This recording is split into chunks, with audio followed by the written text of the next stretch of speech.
hardware next month. We're going to talk about some Galaxy Note 4 and a mystery rumor. This rumor roundup, let's start rounding them up.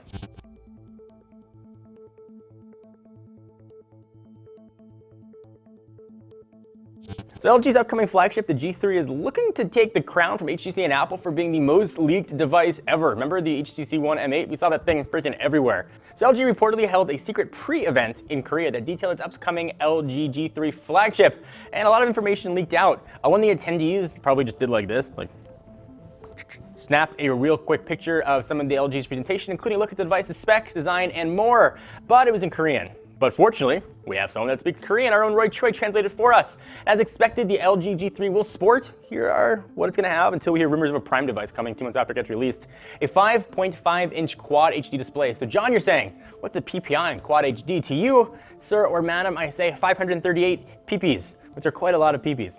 Though it's essentially the same size physically as HTC One M8, although that has a 5-inch screen.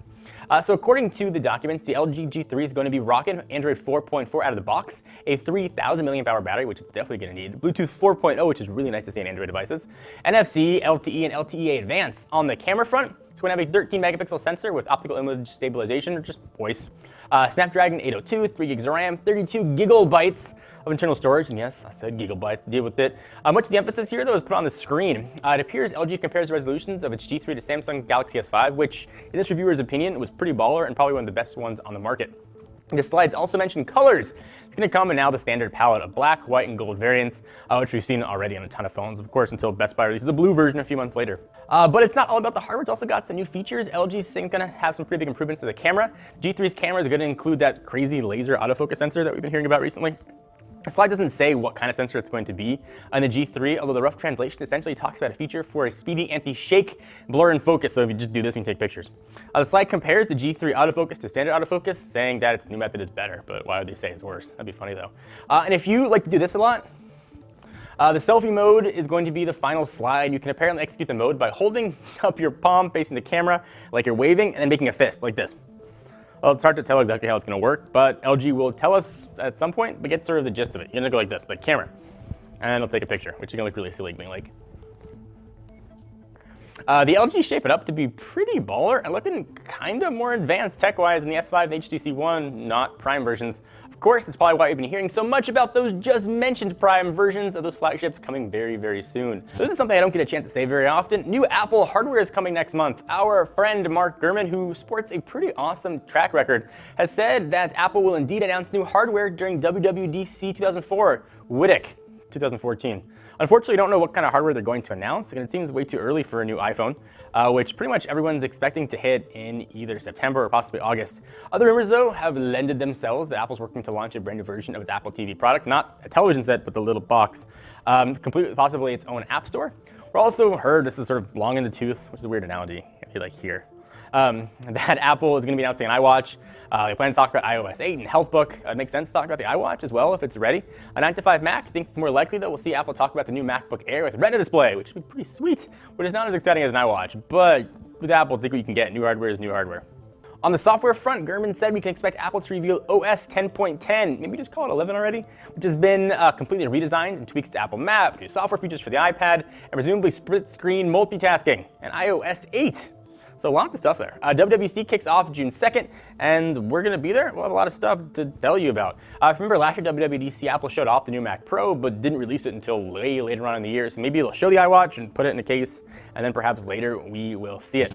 Our friends at GSM Arena were passed. I imagine they passed like from a guy wearing like a trench coat with like his collar all the way up. Like left the briefcase with the information on it.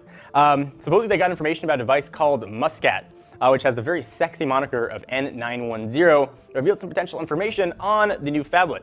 A device reportedly offer a 5.7-inch display with Quad HD resolution. So what resolution is that? 2560 by 1440. That is a lot of pixels. That's a pretty good deal larger than the display on the Galaxy S5, which measures at 5.1 inches. The leak also provides some insight on the Galaxy S5 Prime, said to have a QHD display that measures 5.2 inches, Galaxy S5 Mini, which has a 4.5-inch display and a 720p resolution.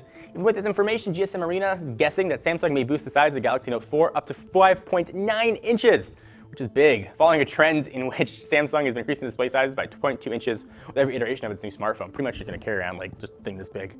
It's probably going to be stretching it a bit too large for my taste, and I love me some phablets. But with first-class baller hardware, you might not want to compromise on size, so big hardware, big phone? So our next rumor is probably the best one. Before we get there, I want to thank the good peeps at Audible. You know what Audible is. They are the leading source of downloadable audiobooks. If you want to catch up on the latest Twilight novel, you don't want anyone to see you reading it and buy the actual book, you can listen to it in the car, on the gym, on the train, on a plane, on any other weird mode of transportation you could think of. They made it super easy. They have thousands and thousands of books to check out. They got stuff from romance, detective stuff, and everything in between. Check them out. Go to audiblepodcasts.com/techno. Get a free audiobook download of your choice. That is audiblepodcast.com/techno. Now it's time for that rumor. Oh, hey there, M8 Prime. Remember that close-up shot of the M8 Prime? That was pretty cool. It was just a picture, but this freaking GIF of the unannounced device is even cooler. If you're gonna yell at me for saying GIF and not GIF, to you, I say potato. Now nothing is left to imagination at all in terms of design. Such a huge leak, we get another glimpse of the device's Lumia-like protruding camera, along with some other tweaks compared to the current M8 model. It appears as though the Superphone handset is definitely coming, and look at it spinning. That's cool. What we can gather, HTC is tweaking the design slightly to make it feel a bit more premium. The sleep wake button, for example, is now on the side of the device, just under the volume rocker, making it easier for users to one-press the handset, like this.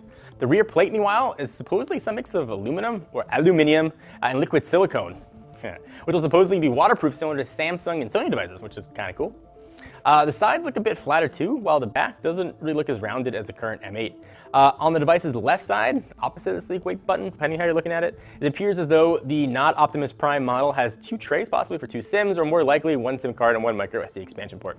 However, it's likely that this is just speculation on our part and my part. Looks as though the front-facing speakers have been tweaked slightly, which may be account for the device's waterproof design.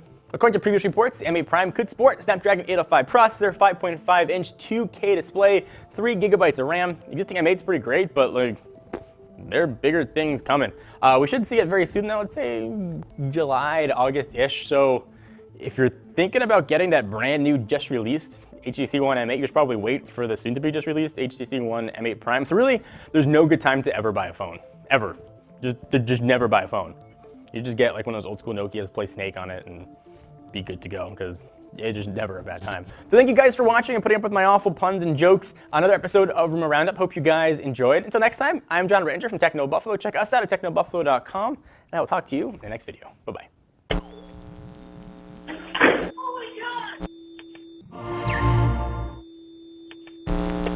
Thank you guys for watching. If you like what you saw, please subscribe. You'll be the first ones to know when new videos come up. We have a ton of stuff. We do unboxings, we do hands-on, reviews, cars, and everything in between that has to do with consumer electronics. We'd love to have you stick around.